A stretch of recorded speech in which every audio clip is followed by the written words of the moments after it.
अस्सलाम वालेकुम dear students. जो आज का हमारा टॉपिक है वो है क्लासिफिकेशन ऑफ एसिड्स। तो जो एसिड्स है इनको हम क्लासिफाई करते हैं डिफरेंट कैटेगरीज में on the basis of these following these basis, that is availability of hydrogen ion, origin, amount of acid, molecular composition, number of proton. इन चीज़ों के बुनियाद पे, इन पॉइंट्स की बुनियाद पे हम इनको अलग अलग कैटेगराइज करते हैं। सबसे पहले है on the basis of availability of hydrogen ions.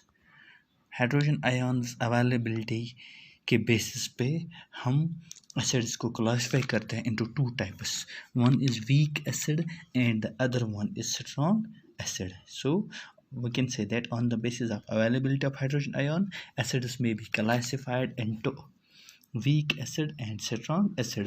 तो जो ये weak acids होते हैं, ओके, ये वो acids हैं जो completely water में ionized नहीं होते हैं। Acids which are not completely ionized in water, okay, and they give few hydrogen ions in aqueous solution।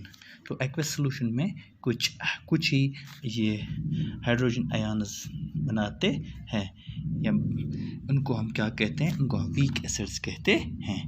जो वो एसिड्स जो कुछ जो which make few hydrogen ions in aqueous solution, they are called weak acids। तो a weak acids, these are not completely ionized in water, okay। So we can say that example अगर हम लेंगे, we can say that this CH3COOH, CH3COOH carboxylic acid, these are the examples of, this is an example of weak acid, okay। इसके बाद है strong acid. अगर हम strong acid की बात करेंगे, स्ट्रॉन्ग एसिड्स वो एसिड्स होते हैं which are completely ionised in water, which are completely ionised in aqueous medium, okay, and they give a large number of hydrogen ion, they form a large number of hydrogen ion, जो बहुत सारे hydrogen ions बनाते हैं क्योंकि ये completely ionized होते हैं, okay। these acids are called strong acids। तो इन strong acids के अगर हम example लेंगे, for example we can take the example of HCl, we can take the example of H2SO4, okay। ये स्ट्रॉन्ग एसिड्स होते हैं। ये जो स्ट्रॉन्ग एसिड्स होते हैं, अगर हम इनकी प्रॉपर्टीज़ देखेंगे, ये जो इनकी एक्वस सोल्यूशन जो होते हैं, aqueous solution of strong acids है ओनली आयन्स में, आयन्स होते हैं। Number second, these are good conductors of electricity. ये जो स्ट्रॉन्ग एसिड्स होते हैं एक्वस सोल्यूशन में, ये गुड कंडक्टर्स ऑफ इलेक्ट्रिसिटी होते हैं। Number third, these acids are corrosive to skin and our body, delicate body parts. हमारी बॉडी के लिए, बॉडी पार्ट्स के लिए ये क्या होते हैं, ये कोरेसिव होते हैं, यानी ये नुकसान पहुंचा सकते हैं हमारी बॉडी पे, ओके। सो इनको हम टेस्ट भी नहीं कर सकते हैं, this are also dangerous to taste. ये कुछ प्रॉपर्टीज़ है किन चीज़ों की, स्ट्रॉन्ग एसिड्स की। जैसे कि हम HCl टेस्ट नहीं कर सकते हैं, H2SO4 टेस्ट नहीं कर सकते हैं, अगर हमारे जिस्म पे भी गिर जाए तो हमें नुकसान पहुंचा सकते हैं। तो ये था पहला, on the base of availability of hydrogen ion, कितने हाइड्रोजन आयन अवेलेबल है, कितना हाइड्रोजन आयन बना सकते हैं, कोई कितना आयोनाइज हो सकता है। तो उसकी बुनियाद पे हम उनको क्लासिफाई करते हैं weak acid and strong acid.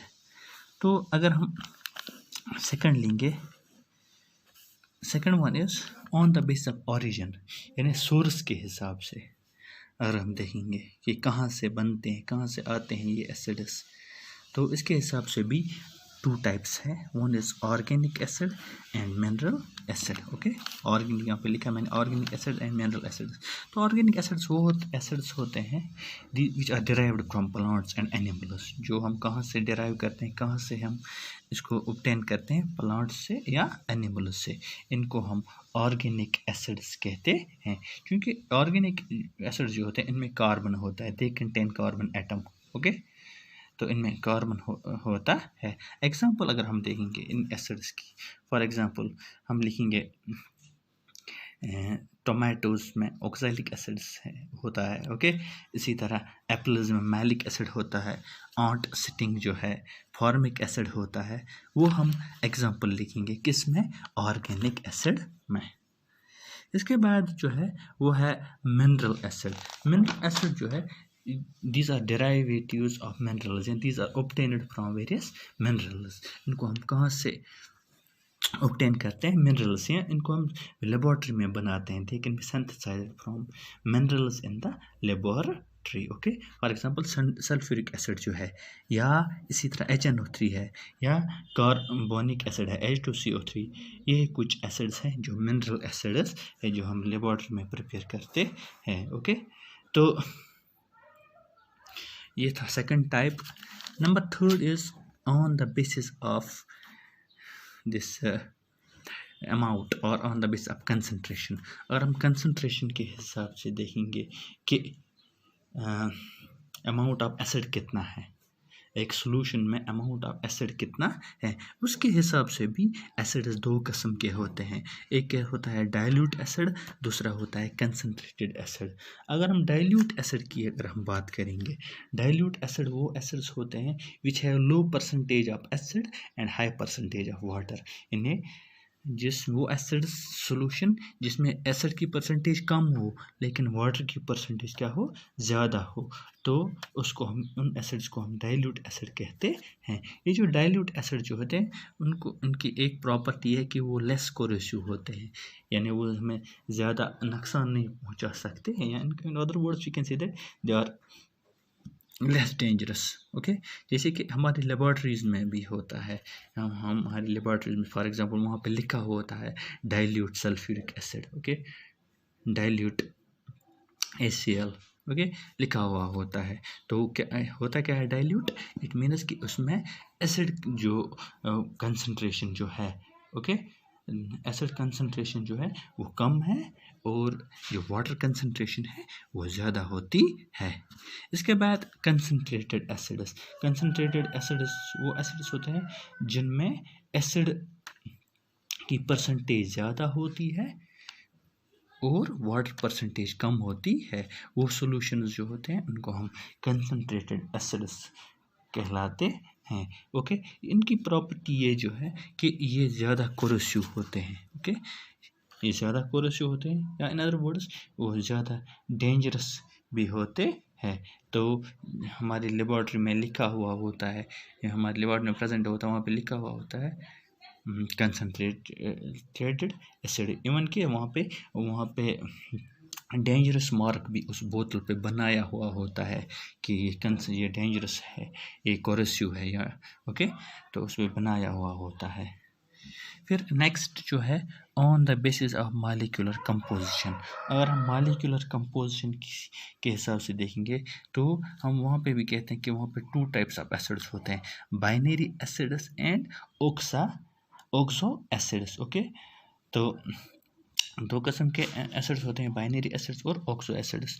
Binary acids वो एसिड्स होते हैं which have hydrogen and other element, जिसमें एक हाइड्रोजन होता है और दूसरा कोई और एलिमेंट होता है, इसको हम बाइनरी एसिड कहते हैं। फॉर एग्जांपल HCl, एक तो यहाँ पर हाइड्रोजन है और एक Cl है, दूसरा कोई एलिमेंट। HF हाइड्रोजन है और दूसरा कोई एलिमेंट। तो ऐसा कोई भी एसिड जिसमें हाइड्रोजन हो और दूसरा कोई एलिमेंट हो उसको हम बाइनरी एसिड कहते हैं, ओके। फिर जो सेकंड पार्ट है इसका वो है ऑक्सो एसिड्स। ऑक्सो एसिड्स वो एसिड्स होते हैं जिनके स्ट्रक्चर में ऑक्सीजन होता है, यानी जिनमें हम ये कहेंगे कि जिनमें ऑक्सीजन एक तो ऑक्सीजन होता है और वो तो और क्या बनाते हैं वो जब कि हम रिएक्शन देखते हैं they can give nascent oxygen, जो नेसेंट ऑक्सीजन देते हैं उनको हम ऑक्सो एसिड्स कहते हैं। फॉर एग्जाम्पल H2SO4 ऑक्सीजन है इसमें, HNO3 ऑक्सीजन है इसमें, और ये क्या देते हैं, नेसेंट ऑक्सीजन। जैसे कि यहाँ पर मैंने लिखा है HNO3 it gives HNO2 plus this O that is nascent oxygen, को हम ऑक्सो एसिड्स कहते हैं। इसके बाद नंबर नेक्स्ट जो है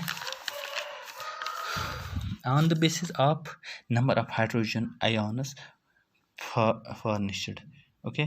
तो नंबर ऑफ हाइड्रोजन आयोन्स उसके हिसाब से हम देखते हैं कि कितने टाइप्स है। ओके, तो कितने नंबर ऑफ हाइड्रोजन आयन्स देते हैं। तो इस हिसाब से हम कहते हैं कि these are two types, there are two types, one is monoprotic और monobasic acid and second one diprotic और डाइबेसिक एसिड्स। तो अगर हम मोनोप्रोटिक एसिड या मोनोबेसिक एसिड की बात करेंगे तो ये वो एसिड्स हैं whose molecules can give one hydrogen ion during ionization in water। Okay, जिसके मॉलिक्यूल एक हाइड्रोजन आयन देते हैं आयोनाइजेशन इन वाटर में। ओके, उनको मोनोप्रोटिक एसिड कहते हैं। या हम ऐसे भी कह सकते हैं ये वो एसिड्स हैं जो one which can neutralise one this hydroxyl ion OH negative ion, जो एक हाइड्रोक्सिल आयन जो है ओके इसको न्यूट्रलाइज कर सकते हैं।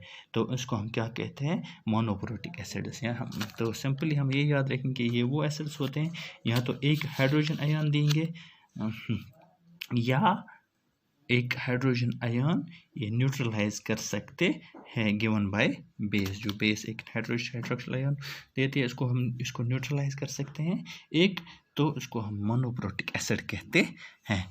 सो फॉर एग्जांपल मैं अगर यहाँ पे लिखूँगा कि HCl gives H plus Cl, तो यहाँ पे इसने क्या किया है, इसने यहाँ पे एक हाइड्रोजन आयन दिया है। ओके, तो इसको हम मोनोप्रोटिक, क्योंकि एक ही हाइड्रोजन आयन दिया है इसको हम मोनोप्रोटिक एसिड कहते हैं। फिर होता है दूसरा डाइप्रोटिक और डाइबेसिक। तो ये वो एसिड्स होते हैं जो दो हाइड्रोजन आयन देते हैं एक्वस सॉल्यूशन में, या ये दो हाइड्रोक्सिल आयन को न्यूट्रलाइज कर सकते हैं, इनको हम डाइप्रोटिक कहते हैं। फॉर एग्जांपल H2SO4 जो है ये it can give 2H positive plus SO4 2 negative, यानी इसने यहाँ पे कितने हाइड्रोजन आयन्स दिए हैं, 2 हाइड्रोजन आयन्स दिए हैं। या ये कितने हाइड्रोक्सिल आयन्स को न्यूट्रलाइज कर सकता है, ये 2 हाइड्रोक्सिल आयन्स को न्यूट्रलाइज कर सकता है। तो इसको हम कहते हैं डाइप्रोटिक। हाँ, there is one more type that is polyprotic